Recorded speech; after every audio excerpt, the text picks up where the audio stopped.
நீங்கள் யாருக்கும் எந்த சலுகையும் இருக்கக்கூடாது. யாருக்கு சலுகை இருக்கணும்? பார்ப்பனர்களுக்கு மட்டுமே சலுகை இருக்கணும். அதாவது இந்த இடைநிலை சாதியில் இருக்கக்கூடிய சங்கிகள் இருக்காங்களா, இடைநிலை சாதி சங்கிகள்னு பேர் வைக்கலாம். செந்திலை போல இருக்கக்கூடிய இடைநிலை சாதி சங்கிகள் இந்த தத்துவத்திற்கு பின்னால் ஓடிக்கொண்டிருக்கிறார்கள். நாளைக்கு இவர்களும் அதில் பலிகாடாக போகிறார்கள் என்று அறியாமல் இதை செய்து கொண்டிருக்கிறார்கள். ஏதேனும் ஒரு மாற்றத்தை செய்ய வேண்டுமே ஆனால் அந்த மாநிலத்தில் இருக்கக்கூடிய சட்டமன்றம் முடிவெடுக்கணும் அப்படின்னு சொல்லுது. இவங்க எவ்வளோ டாக்டிக்கலாக என்ன பண்ணுறாங்க, சட்டமன்றத்தை கலைச்சிடுறாங்க. நீ சட்டமன்றம் இருந்தால் தானே நீங்கள் வந்து சட்டமன்றத்தில் நாங்கள் கேட்கணும், சட்டமன்றமே வேண்டாம், கலைச்சிடுறாங்க. தேர்தல் நடக்கல தெரியல,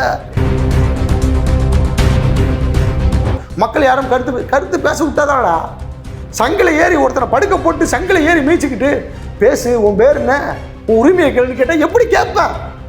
வாயில் நல்லா கசிவை வச்சு திணிச்சு லட்டியை வச்சு உள்ள ஆட்டுன்னு ஆட்டிட்டு சங்கு வரைக்கும் இறக்கிட்டாங்க. பேசுனா எப்படி பேசும்? ஆர்எஸ்எஸ்காரன் ஷூ நக்கினா மாதிரி நக்கிட்டு பென்ஷன் வாங்கிக்கிட்டு போகல, மன்னிப்பு கடிதம் எழுதி கொடுக்கல. இந்த தேசத்திற்காக போராடி இருக்கிறார்கள், இஸ்லாமிய மக்கள் இருக்கிறார்கள். இந்தியா கேட்ல போயிட்டு பாருங்க, இந்த தேசத்திற்காக யாரு போராட்டம் நடத்தினார்கள் என்று ஒரு பெரிய பட்டியல் இருக்கும். அந்த பட்டியலில் அத்தனை பேரும் இஸ்லாமியர்களுக்கும் தன்னுடைய சொத்தை இழந்து, தன்னுடைய உடைமைகளை இழந்து, தன்னுடைய உறவினர்களை இழந்து, தன்னுடைய குழந்தைகளை இழந்து இந்த இந்திய தேசத்திற்காக அரும்பாடுபட்ட இஸ்லாமிய மக்கள் மீண்டும் சிறைச்சாலைக்குள் அடைக்கப்பட்டிருக்கிறார்கள். அதுவும் சுதந்திர இந்தியாவில்.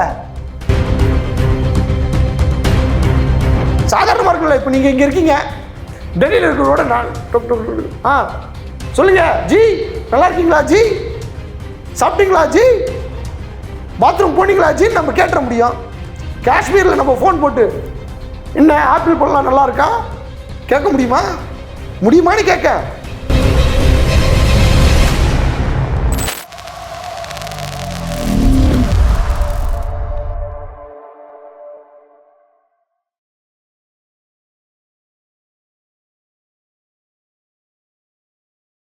ஐத்தமிழியர்களுக்கு வணக்கம். இன்றைய நேர்காணலில் நம்முடைய இணைந்திருப்பவர் அரசியல் விமர்சகரும் வயர்தமிழின் எடிட்டருமான திரு லெனின் துரைராஜ் அவர்கள். அவரிடம் நடப்பு அரசியல் குறித்து விவாதிக்கலாம். வணக்கம். வணக்கம் தோழர். வணக்கம். எப்படி இருக்கீங்க? நல்லா இருக்கேன். நீங்கள் எப்படி இருக்கீங்க? நல்லா இருக்கேன். காஷ்மீரில் அந்த 370 ஆர்டிகல் 370 ரத்து பண்ணது அது செல்லும் அப்படின்னு சொல்லி இன்றைக்கி உச்சநீதிமன்றம் ஒரு தீர்ப்பு அளிச்சிருக்குது. இந்த தீர்ப்பை ஒட்டி சில நபர்கள் எதிர்ப்பு தெரிவிச்சிருக்கிறாங்க. அரசியல் கட்சி தலைவர்கள்லாம் எதிர்ப்பு தெரிவிக்கிறாங்க. காஷ்மீரில் இருக்கக்கூடிய அரசியல் தலைவர்கள் பெரும்பாலும் வந்து எதிர்ப்பு தெரிவிச்சிருக்கிறாங்க. ஒரு சில தலைவர்கள் அதோடு சேர்ந்து எதிர்ப்பு தெரிவிச்சிருக்கிறாங்க. இன்னொரு பக்கம் அந்த ஆர்டிகல் 370 வந்து நீக்கம் பண்ணது இந்தியாவினுடைய ஒரு மிகப்பெரிய வெற்றியாக வந்து பாஜகவினர் வந்து இன்றைக்கி கொண்டாடிட்டு இருக்கிறாங்க.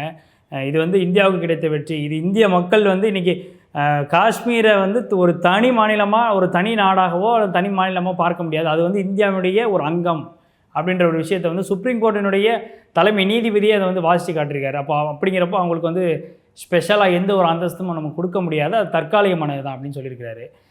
இந்த விஷயத்தில் நீங்கள் இதை எப்படி பார்க்குறீங்க? சுப்ரீம் கோர்ட்டினுடைய அந்த கருத்தை எப்படி பார்க்குறீங்க? இன்றைக்கி லடாக்கை வந்து தனியாக பிரிச்சிட்டாங்க, யூனியன் டெரிட்டரியா.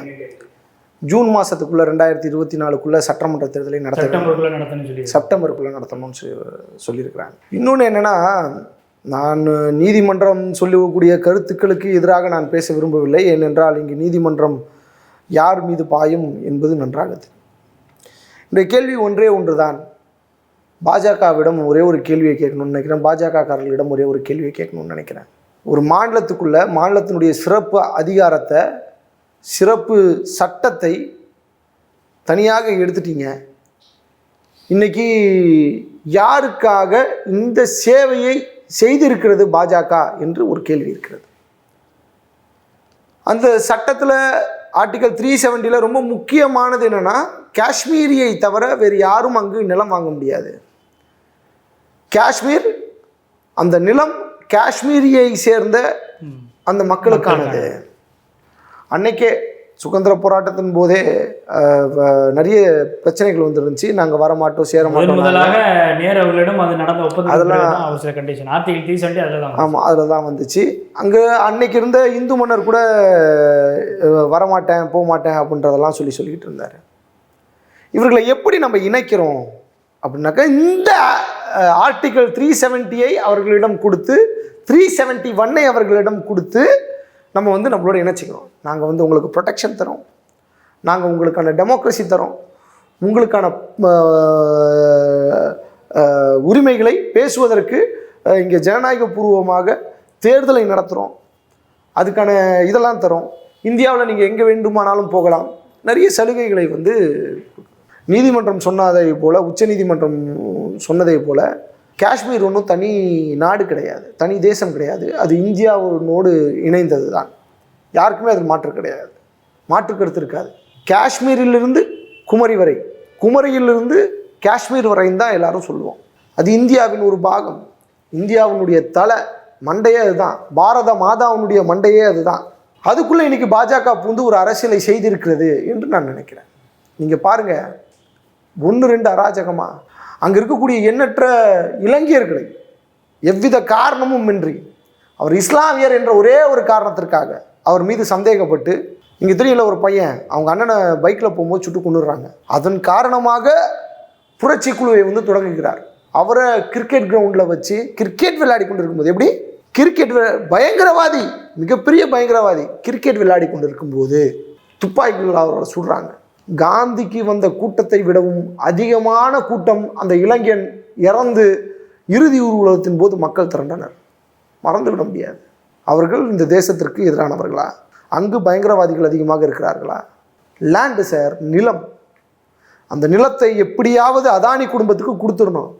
அதானி எப்படியாவது அங்கே போயிட்டு லேண்டை வாங்கிடணும், அங்கே பிஸ்னஸ் பண்ணணும். அது என்ன, மேலேருந்து கீழே வரைக்கும் எல்லோரும் ஒன்றா தானே இருக்கும். யார் எங்கே வேணாலும் போயிட்டு நிலம் வாங்கலாமே, யார் எங்கே வேணாலும் போயிட்டு நிலம் வாங்கலாம். அது இன்னும் காஷ்மீரில் மட்டும் வாங்க முடியாது, ஏன் வாங்க முடியாது அப்படின்ற அந்த கேள்வி ஏக்கம் இவங்களுக்கு. அதை எப்படியாவது அனுபவித்தாகணும். இல்லை, இப்போ இந்த விஷயத்தில் இன்னொரு கேள்வி கூடவே எழும் இல்லை. ஏன்னா அந்த சிறப்பு அந்தஸ்தை வந்து நீக்கினது சரி அப்படின்னு சொல்லி இவங்களுடைய வாதத்தில் எடுத்து வச்சாலும் கூட, இன்னொரு பக்கம் சிறப்பு அந்தஸ்து இந்த ஆர்டிகல் 370, 371 வந்து சில மாநிலங்களுக்கும் அது பொருந்தும். யூனியன் டெரிட்டரிஸ்க்கு குறிப்பாக வடகிழக்கு மாநிலங்கள்ல நாகாலாந்தா இருக்கட்டும், மிசோரமா இருக்கட்டும், மணிப்பூரா இருக்கட்டும், இவங்களுக்கு ஒரு எல்லாருக்குமே சலுகைகள் கொடுக்கப்பட்டிருக்கு. தமிழ்நாட்டுக்கே சலுகைகள் கொடுக்கப்பட்டிருக்கு. இப்போ நேற்று நானும் செந்திலும் பேசி கொண்டிருந்தோம் ஒரு விவாத நிகழ்ச்சியில். செந்தில் சொல்றாரு, எல்லா நாடுகளில் இருக்கக்கூடிய எல்லா மாநிலங்களின் சிறப்பு அதிகாரங்களையும் நாங்கள் பிடுங்குவோம் என்று சொல்லியிருக்கிறார் ஒரு விவாத நிகழ்ச்சியில். பாரத மாதா செந்தில் அப்படியே இந்து மக்கள் கட்சியினுடைய பொதுச் செயலாளர் சொல்லியிருக்கிறார். ஆமா, பேசியிருக்கிறாருக்கு அவரு. அப்போ எந்த அளவுக்கு அவருக்கு வந்து ஒரு இது இருக்குன்னு பார்த்துக்கோங்க. நீங்க யாருக்கும் எந்த சலுகையும் இருக்கக்கூடாது. யாருக்கு சலுகை இருக்கணும்? பார்ப்பனர்களுக்கு மட்டுமே சலுகை இருக்கணும். அதாவது இந்த இடைநிலை சாதியில் இருக்கக்கூடிய சங்கிகள் இருக்காங்களா, இடைநிலை சாதி சங்கிகள்னு பேர் வைக்கலாம். செந்திலை போல இருக்கக்கூடிய இடைநிலை சாதி சங்கிகள் இந்த தத்துவத்திற்கு பின்னால் ஓடிக்கொண்டிருக்கிறார்கள். நாளைக்கு இவர்களும் அதில் பலிகாடாக போகிறார்கள் என்று அறியாமல் இதை செய்து கொண்டிருக்கிறார்கள். இங்க பாருங்க, அந்த இளைஞன் நான் சொல்லிட்டு இருந்தேன்ல, இதை போல அந்த ஒரு இளைஞன் கிடையாது, இதை போல எண்ணற்ற நபர்களை கொன்று குவித்திருக்கிறார்கள். அங்கு பாஜகக்காரர்கள் சொல்லுகிறார்கள் அந்த விஷயத்துல என்ன சொல்றாங்க அப்படின்னாக்கா, அதுதான் நீதிமன்றம் சொல்லிடுச்சுல, அரசாங்கத்துக்கு அதிகாரம் இருக்குன்னு சொல்லிடுச்சுல, எப்போ வேணாலும் வந்து 370 எடுத்துடலான்னு சொல்லிடுச்சுலன்னு சொல்கிறாங்க. ஆனால் ஏன் இவங்க இதை கன்சல்ட் பண்ண மாட்டேங்கிறாங்க? இந்தியன் கான்ஸ்டியூஷன் பிரிவு 3 என்ன சொல்லுது? ஒரு மாநிலத்தில் இருக்கக்கூடிய ஒரு தெருவின் பேரையோ அல்லது ஒரு சந்தின் பேரையோ அல்லது ஒரு மாவட்டத்தின் பேரையோ ஒரு பகுதியினுடைய பேரையோ இல்லை அந்த மாநிலத்தினுடைய பேரையோ ஏதேனும் ஒரு விஷயத்தை அங்கு செய்ய வேண்டுமே ஆனால், எப்படி ஏதேனும் ஒரு மாற்றத்தை செய்ய வேண்டுமே ஆனால் அந்த மாநிலத்தில் இருக்கக்கூடிய சட்டமன்றம் முடிவெடுக்கணும் அப்படின்னு சொல்லுது. இவங்க எவ்வளோ டாக்டிக்கலாக என்ன பண்ணுறாங்க, சட்டமன்றத்தை கலைச்சிடுறாங்க. நீ சட்டமன்றம் இருந்தாதாங்கடா நீங்கள் வந்து சட்டமன்றத்தில் நாங்கள் கேட்கணும், சட்டமன்றமே வேண்டாம், கலைச்சிடுறாங்க. தேர்தல் நடக்கல தெரியல, கிட்டத்தட்ட 9 வருஷத்துக்கு மேலே ஆயிடுச்சு. மார்க்சிஸ்ட் கம்யூனிஸ்ட் கட்சியினுடைய எம்எல்ஏ யூசிஃப் தாரிகாமி 2021 ஒரு பெட்டிஷன் போடுறாரு. எப்பா, இந்த காஷ்மீர் சம்பந்தமான வழக்கு இன்னும் பெண்டிங்லேயே இருக்குது, ஏன் கிட்டத்தட்ட 23 ரிட் மனுக்கள் வந்திருக்குது, ஏன் இன்னும் விசாரிக்காமல் இருக்கிறீங்க, அதை விரைந்து முடிங்க அப்படின்ட்டு கேட்குறாரு. ஏன் கேட்குறாரு? ஏன்னா அங்கே ஒரு ஸ்ட்ரக்சரே இல்லை. நம்ம தமிழ்நாட்டில் பார்த்தோம்ல மழை வெள்ளம் 2015, அப்போ என்ன பிரச்சனையாக இருந்துச்சு? இதுவே இல்லை, கவுன்சிலர்ஸே இல்லை. எந்த ஒரு இன்ஃப்ராஸ்ட்ரக்சருமே இல்லை. ஏன்னா கவுன்சில் தான் ரொம்ப முக்கியமானவங்க. ஆனால் இன்னைக்கு தண்ணி வடிஞ்சிருச்சு. ஏன்? நிர்வாகத்தில் ஆள் இருக்கான், கேள்வி கேட்கறதுக்கு ஆள் இருக்கான், நம்ம மக்கள் போயிட்டு கேள்வி கேட்க ஆள் இருக்கான். அங்கே எதுவுமே கிடையாது. இன்னும் சொல்லப்போனால் யூசுப் தாரிகாமியை போன்ற தலைவர்கள், அங்கே காஷ்மீரில் இருக்கக்கூடிய தலைவர்களை, காஷ்மீர் பார்ட்டிஸை லாக் பண்ணி வச்சிருக்கிறாங்க, உள்ள அடைச்சி வச்சிருக்கிறான். மக்களை எப்படி அடைத்து வைத்திருக்கிறார்களோ அதே போல அங்க இருக்கக்கூடிய தலைவர்களை அடைத்து வைத்திருக்கிறார்கள். ஏன்னா அவர்கள் கருத்து பேசிவிடக்கூடாதாம். கருத்து பேசிவிட்டால் கிளர்ச்சி ஏற்பட்டு விடுமாம். கிளர்ச்சி ஏற்பட்டு விட்டால் இவர்கள் எதை நினைக்கிறார்களோ, பாஜகக்காரர்கள் எதை நினைக்கிறார்களோ அதை சாதிக்க முடியாதாம் என்பதுதான் அதற்கான பொருள். ஏன் அப்போ நீ இந்த இந்தியன் கான்ஸ்டியூஷன் பிரிவு பார்ட் 3 சொல்லக்கூடிய விஷயத்தை ஏன் நீங்கள் இம்ப்ளிமெண்ட் பண்ணல? ஏன் பாஜகவுக்கு இவ்வளோ இது? 2021 யூசுப் தாரிகாமி கேட்குறாரு. இத்தனைக்கும் 2019 ஒரு மனுவை வந்து போடுறாங்கன்னு நினைக்கிறேன். 2019 2020 ரிட் மனு 23 ரிட்டு வந்து உழுது. அன்னைக்கு இதை விரைந்து நடத்திருக்கலாம். ஏன் தேர்தல் வரக்கூடிய நேரத்தில் இதை பண்ணுறீங்க? பாபர் மசூதி என்ன பண்ணீங்க? ராமர் கோயில் அப்படின்னு சொல்லிட்டு என்ன பண்ணீங்க? நீங்கள் எல்லாம் அந்த நெருக்கடியின் காலத்தில் நாங்கள் ஏதேனும் ஒன்றை சாதித்து விடுவோம், நாங்கள் சாதித்து கொண்டே இருக்கிறோம் என்று இந்திய தேசத்தில் இருக்கக்கூடிய மக்களை நம்ப வைப்பதற்காக ஏதேனும் ஒரு விஷயத்தை தொடர்ந்து செஞ்சுக்கிட்டே இருக்குது இந்த அரசாங்கம். அங்கே இருக்கக்கூடிய மக்கள் பதட்டத்தில் இருக்கிறார்கள். நான் கேட்குறேங்க, இந்த அரசாங்கம் நினைச்சிருந்தா என்ன பண்ணிருக்கலாம்? திறந்தவெளி சிறைச்சாலையா பத்திரிகையாளர் மணியை வந்து சொல்லிக்கலாம். பல அரசியல் நோக்கங்கள் எல்லாரும் சொல்றாங்க, பல பேர் சொல்றாங்க. நான் என்ன கேட்கிறேன், அரசாங்கம் என்ன பண்ணணும்? உடனே அங்க ஒரு சட்டமன்ற தேர்தல் நடத்த முடியுதுல? இந்தியா முழுவதும் ஒரே தேர்தல், ஒன் நேஷன் ஒன் எலெக்ஷன் தேரியை கொண்டு வரீங்களே. டபுள் இன்ஜின் புல்டோசரா, கார்பெண்டரா, என்னது ஜெனரேட்டரா, டபுள் இன்ஜின் ஆட்சி. டபுள் இன்ஜின் ஆட்சியால் இந்தியா முழுவதும் தேர்தல் நடத்த முடிகிறது. ஏன் காஷ்மீரில் நீங்கள் நடத்தக்கூடாது? ஏன் ஒரே ஒரு மாநிலம் தானே சட்டமன்ற தேர்தல் நடத்தி இருந்திருக்கலாமே? ஏன் உங்களுக்கு நீங்கள் சொல்கிறீங்களே அங்கே இருக்கக்கூடிய மக்கள் ஏற்றுக்கொண்டார்கள் என்று ஒரு வாதத்தை முன்வைக்கிறார்கள். மக்கள் யாரும் கருத்து பேச விட்டாதானடா? சங்கில ஏறி ஒருத்தனை படுக்க போட்டு சங்கில ஏறி மீச்சிக்கிட்டு பேசு, உன் பேர் என்ன, உன் உரிமையை கேள்வி கேட்டால் எப்படி கேட்பேன்? வாயில் நல்லா கசிவை வச்சு திணிச்சு லட்டியை வச்சு உள்ள ஆட்டுன்னு ஆட்டிட்டு சங்கு வரைக்கும் இறக்கிட்டாங்க. பேசுனா எப்படி பேசும்? ஒரு கிளியை கொண்டு போயிட்டு மயிலை கொண்டு போயிட்டு மயிலை பிடிச்சி கூண்டில் அடைச்சி ஆட சொல்லுகிற உலகம் மாதிரி, குயிலை பிடிச்சி கூண்டுக்குள்ள அடைச்சி பாட சொல்லுகிற உலகம் மாதிரி இவங்க நடத்திட்டு இருக்கிறாங்க ஆட்சியை. நடந்து அவ்வளோ தைரியமாக இருக்கிறீர்கள், அவ்வளவு உங்களுக்கு தைரியம் இருக்கிறது, நம்பிக்கை இருக்கிறது என்றால் என்ன செய்திருக்கணும்? அரசாங்கம் சட்டமன்ற தேர்தலை அங்கு நடத்திவிட்டு அங்கு ஒரு முடிவை கேட்டிருந்திருக்கணும். யார் மக்களுடைய representative? Who is the representative? யார் ரெப்ரசன்டேட்டிவ்? ஸ்டேட் கவர்மெண்ட் தான் ரெப்ரசன்டேட்டிவ். ஸ்டேட் கவர்மெண்ட்டே இல்லையே. நேராக ஜனாதிபதி இல்லை, நேரடியாக தலையிட்டு கொண்டிருக்கிறார். ஜனாதிபதி யாரு? உங்களுடைய ஜனாதிபதி. உங்களுக்கு யார் ஆதரவாக இருக்கிறார்களோ அவர்களுடைய அவர் தான் கட்டுப்பாட்டில் வைத்திருக்கார். நீங்க சொல்றது தான் அவங்க செய்வாங்க. நான் சொல்றது செய்ய போறாங்க, இல்லை எதிர்கட்சி சொல்றது செய்ய போறாங்க. அவர்கள் வாயை திறந்து பேச முடியவில்லையே. இன்னைக்கு வரைக்கும் புதிய பாராளுமன்றத்துக்குள்ள ஏன் என்னை விடலைன்னு அவங்களால வாயை திறந்து கேட்க முடியல. அவர் வந்து காஷ்மீருக்கு எதிராக பேசிடுவாங்களா? இவர்கள் காஷ்மீருக்கு எதிராக இருக்கக்கூடிய நிலைப்பாட்டுக்கு எதிராக பேசி விடுவார்களா? அதுவும் ஒரு $1 மில்லியன் கேள்வி. அப்போ இவர்கள் எதை நினைக்கிறார்களோ அதை சாதிப்பதற்கு எந்த வழியை வேண்டுமானாலும் இவர்கள் பயன்படுத்துவார்கள். அதில் ஒன்றுதான் ஆர்டிகல் 370 இவர்கள் அகற்றியது. இப்போ ஆர்டிகல் 370 எடுத்தது மட்டுமல்லாது, ஆர்டிகல் 370 எடுத்துட்டா ஆர்டிகல் 371 அங்கே ஒர்க் அவுட் ஆகாது. நீக்கல திருத்தம் தான் பண்ணியிருக்கிறாங்க, அவ்வளோதான், ஒர்க் அவுட் ஆகாது. திருத்தம் எல்லாம் நம்மளுக்கு தெரியாத என்ன பண்ணுவாங்கன்ட்டு. அவர்கள் தான் அரசாங்கம், அவர்கள் சொல்வது தான் நடக்க போகிறது. இன்னைக்கு வரைக்கும் அங்கே இருக்கக்கூடிய மக்களால் வாயை திறந்து பேச முடிகிறதா? ஏங்க மெம்பர் ஆஃப் பார்லிமெண்ட் யாராச்சும் ஒருத்தர் காஷ்மீருக்குள்ள போயிட முடியுமா? ஏன் இங்கே இருக்கக்கூடிய மணிப்பூருக்குள்ள போட்டாங்களா ராகுல் காந்தியை? பழைய இயல்பு நிலைக்கு திருப்பிடுச்சு. இன்னும் காஷ்மீர் வந்து எல்லாருமே மக்கள் அக்செப்ட் பண்ணிட்டாங்க, இன்னும் சுதந்திரமா வாழ்றாங்க. வீடியோ பார்த்தீங்க நீங்க? அப்படிதான் பாஜக தரப்பு ஸ்ரீநகர் அந்த சைடில் கொஞ்சம் இது இருக்குங்க, அவ்வளோதான். இதோ இப்போ ஸ்ரீநகர்லாம் கொஞ்சம் ஓகேவா இருக்கு. பட் எல்லாத்தையும் டம்ப் பண்ணிட்டாங்க. எங்க கிட்டத்தட்ட பல வருடங்கள் திறந்த வழி சிறைச்சாலையாக இருந்தது. சிறைச்சாலை, ஆமா, சிறைச்சாலையாக இருந்தது. இதுக்கப்புறம் மக்கள் எப்படி பேசுவான்? தன்னுடைய பிள்ளை குட்டிகளை இறந்திருக்கிறான். இந்த தேசத்திற்காக, இந்த நாட்டினுடைய விடுதலைக்காக போராடிய மக்களுங்க அவங்க. RSS காரன் சூ நக்கினா மாதிரி நக்கிட்டு பென்ஷன் வாங்கிக்கிட்டு போகல, மன்னிப்பு கடிதம் எழுதி கொடுக்கல. இந்த தேசத்திற்காக போராடி இருக்கிறார்கள். இஸ்லாமிய மக்கள் இருக்கிறார்கள். இந்தியா கேட்ல போயிட்டு பாருங்க, இந்த தேசத்திற்காக யாரு போராட்டம் நடத்தினார்கள் என்று ஒரு பெரிய பட்டியல் இருக்கும். அந்த பட்டியலில் அத்தனை பேரும் இஸ்லாமியர்களுக்கும் தன்னுடைய சொத்தை இழந்து, தன்னுடைய உடைமைகளை இழந்து, தன்னுடைய உறவினர்களை இழந்து, தன்னுடைய குழந்தைகளை இழந்து இந்த இந்திய தேசத்திற்காக அரும்பாடுபட்ட இஸ்லாமிய மக்கள் மீண்டும் சிறைச்சாலைக்குள் அடைக்கப்பட்டிருக்கிறார்கள். அதுவும் சுதந்திர இந்தியாவில். நியாயப்படுத்தி பேச முடியுமா இவர்களால்?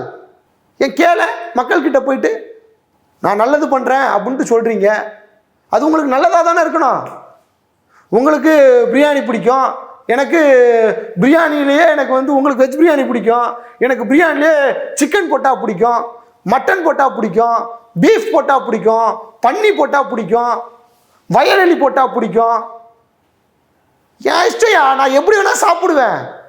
ஆனால் நீ கொடுக்கறதுக்கு முன்னாடி எனக்கு எது பிடிக்கும்னு கேட்டுட்டு கொடுக்கணும்ல.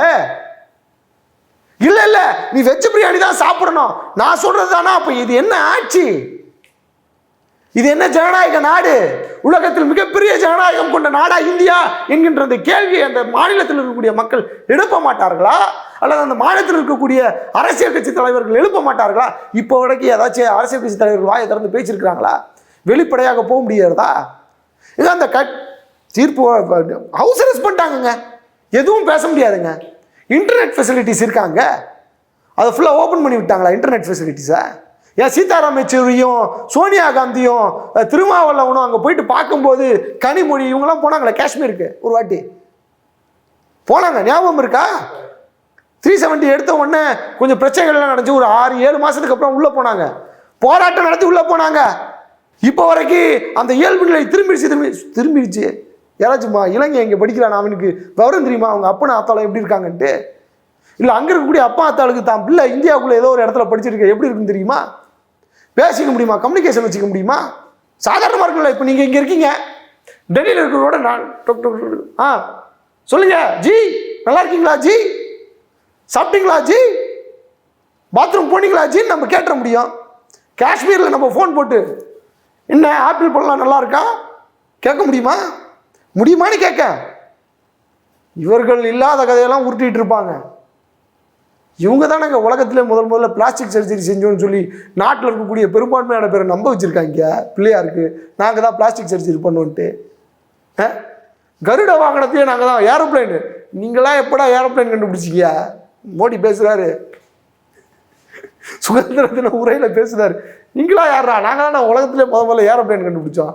எப்படிடா அப்படி கேட்டா, கருட வாகனம் இருக்குல்ல நாங்களாம் அப்பயே விட்டோம்ல, பாருங்க வீல் இருக்கும் அப்படியே பறக்கும், மயில் மேலாம் டிராவல் பண்ணோம். எப்படி புல்புல் குருவி மேலே வீர சாவர்கர் அந்த புடலங்காய் ஏறி பயணிச்சாரோ 50 கிராம் தான் அந்த குருவி, அது மேலே ஒரு 60 கிலோ எருமை மாடு எப்படி பயணிச்சிச்சுன்ற ஒரு கதையை அடிச்சு விட்டாங்க இப்போ தெரியுமா பள்ளியோட பாட புத்தகத்தில்.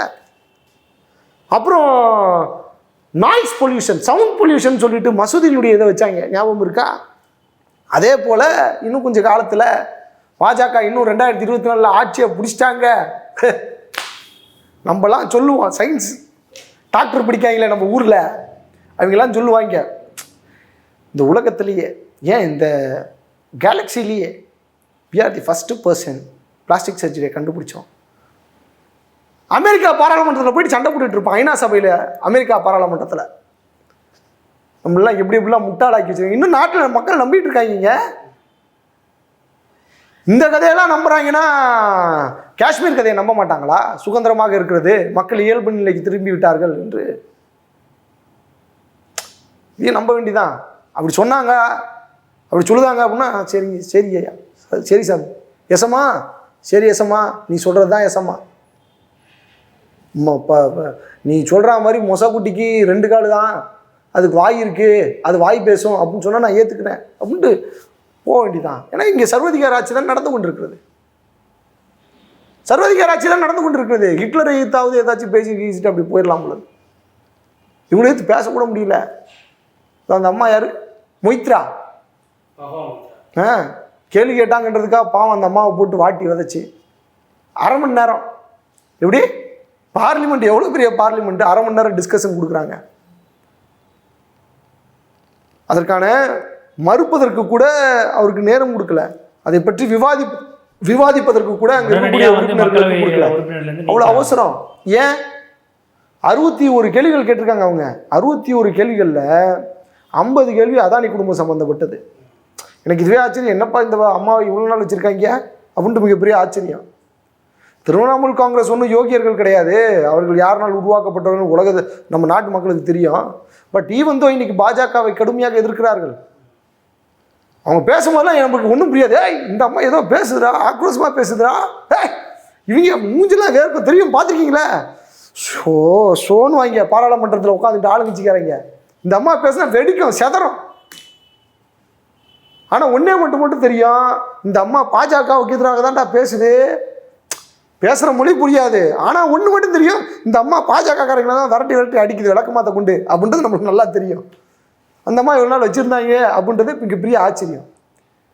இன்னைக்கு அவர்கள் யார் அவர்களை எதிர்த்து பேசுகிறார்களோ, எதிர்த்து கேள்வி எழுப்புகிறார்களோ, அவர்களை கேள்வி வளையத்திற்குள் சிக்க வைக்கிறார்களோ, அவர்கள் அத்தனை பேர்களையும் இந்த தேசத்தினுடைய துரோகிகளாக, இந்த தேசத்திற்கு துரோகம் செய்து விட்டார்கள் என்பதை போல அவர்களை குற்றவாளிகளாக மாற்றுவதற்கு அதானி தொடர்பாக நாடாளுமன்றத்தில் பேசுவதற்கு பணம் பெற்று பேசினாங்கன்ற குற்றச்சாட்டு அது நிரூபிக்கணும்ல. அதுக்கு அவங்களுக்கு நான் உங்க மேல ஒரு நடவடிக்கை எடுத்துருக்கேன், நீங்க மோடியினுடைய பினாமின்னு என்னால் சொல்ல முடியும், நான் நிரூபிக்கணும்ல. நான் தான் ஆட்சியில் இருக்கேன், நீங்கள் ராகுல் காந்தியினுடைய பினாமி சித்தப்பா விட்டுப்பில்ல, நீங்கள் ஏதோ பண்ணிட்டீங்க, சேட்டை பண்ணிட்டீங்கன்னு நான் குற்றம் சுமத்துவேன். பட் ஜஸ்டிஃபை பண்ணுறதுக்கு உங்களுக்கான வாய்ப்பை கொடுக்க வேண்டும் அல்லவா? வாய்ப்பு எங்கே கொடுக்கப்பட்டது? இதோ ராகுல் காந்தியில் நம்ம பார்க்கலையா கடைசியாக என்ன ஆயிற்று என்று? எதுக்கு தேவையில்லாமல் அந்த அலப்பறை, எதுக்கு அந்த சேட்டை? மூக்கு புடப்பாக இருந்தால் அந்த மாதிரி சேட்டை பண்ணுவாங்கன்ற மாதிரி தான் இருக்குது. சங்கிகளுக்கு தலகணம் அதிகமாகிடுச்சுன்னா சேட்டைகள் இப்படி தான் இருக்கும். இந்த சேட்டையெல்லாம் பார்த்துட்டு இருக்க முடியாது இந்திய தேசத்தினுடைய மக்கள். நன்றாக தெளிவாக தெரிந்து கொள்ளுங்கள், இவர்கள் இந்த நாட்டை நாசமாக்கி விடுவார்கள். இஸ்ரேல் 2021 இஸ்ரேலினுடைய பிரதமர் சொல்லுகிறார், விரிவடைந்த இஸ்ரேல், முழு இஸ்ரேல் அப்படின்ட்டு சொல்கிறார். அதுதான் எங்களுடைய இலக்குன்ட்டு. பாலஸ்தீனம் என்ன ஆனது என்று பார்த்தோம் அல்லவா? அடின்னு அடித்தான். அதே 2014 நரேந்திர மோடி அவர்கள் ஆட்சிக்கு வந்தபோது, ஆட்சிக்கு வருவதற்கு முன்பாக அவர் சொன்னது, விரிவடைந்த இந்து ராஷ்டிரியாவை கட்டி அமைப்போம் என்று உறுதிமொழி ஏற்றுக்கொண்டார். அகண்ட பாரதம், அண்டாக்குள்ள பாரதம் தான். அதை நிறைவேற்றி விடுவார்கள். அந்த பாரதம் எப்படி தெரியுமா இருக்கும்? காஷ்மீரை பார்த்து கொள்ளுங்கள், காஷ்மீரை நன்றாக பாருங்கள், மணிப்பூரை பாருங்கள், உத்தரப்பிரதேசத்தில் மக்களை பாருங்கள், மணிப்பூரில் நீங்கள் ட்ரைப்ஸ் மக்கள், பழங்குடி மக்கள் படக்கூடிய அவதிகளை பாருங்கள்.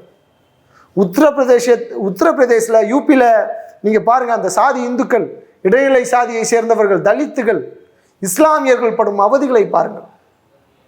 ஒரு பள்ளிக்கூடத்தில் அந்த சின்ன இஸ்லாமிய பையன்றதுக்காக அவனை போட்டு அடிக்க சொல்லுதாங்க, வாத்தியார் சொல்லுதாங்க.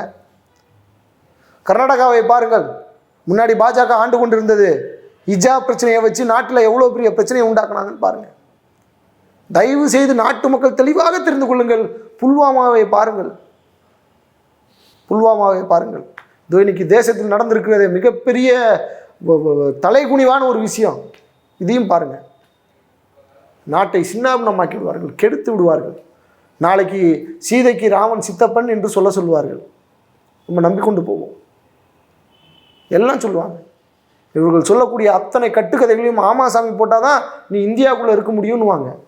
இங்கே இந்திய தேசத்திற்காக போராடிய இஸ்லாமியர்கள், இந்திய தேசத்திற்காக போராடிய எண்ணற்ற மக்கள் வாயை பொத்தி கொண்டு இருக்கணும். அன்னைக்காச்சும் வெள்ளைக்காரனை எதிர்த்து போராட்டம் நடத்திட்டான், இன்னைக்கு ஒன்றும் பண்ண முடியாது. உள்ளே அடைச்சி போட்டு, இந்த ஹிட்லர் அடைச்சார் தெரியுமில்ல, யூதர்களை உள்ள வண்டிக்குள்ளே போட்டு நசுக்கி கார்பன் டை ஆக்சைடு எடுத்து வண்டிக்குள்ளேயே விட்டு ஓட்டுறா வண்டி அப்படின்னா. அதே ஹிட்லர் சொன்னானா, வண்டி ஓடிக்கிட்டே இருந்துச்சான், இரும்பியே செத்து போனாங்க. அந்த கதைலாம் நம்ம கேட்டிருக்கோம், டாக்குமெண்ட்டாக இருக்குது. அதே போல் நம்மளை கொன்று விடுவார்கள். எச்சரிக்கையாக இருங்கள் இந்திய மக்களே. 2024 தேர்தல் இந்த இந்தியாவுக்கான விடுதலைக்கான நாளாக இருக்க வேண்டும், அதற்கான தேர்தலாக இருக்க வேண்டும் என்பதுதான் என்னுடைய கோரிக்கை. நிச்சயமாக பல்வேறு கேள்விகளுக்கு ரொம்பவே தெளிவாக பதில் சொன்னீங்க. எங்களுடைய அரங்கிற்கு நேர்காணல் மிக்க நன்றி. ரொம்ப நன்றி தோழர், நன்றி.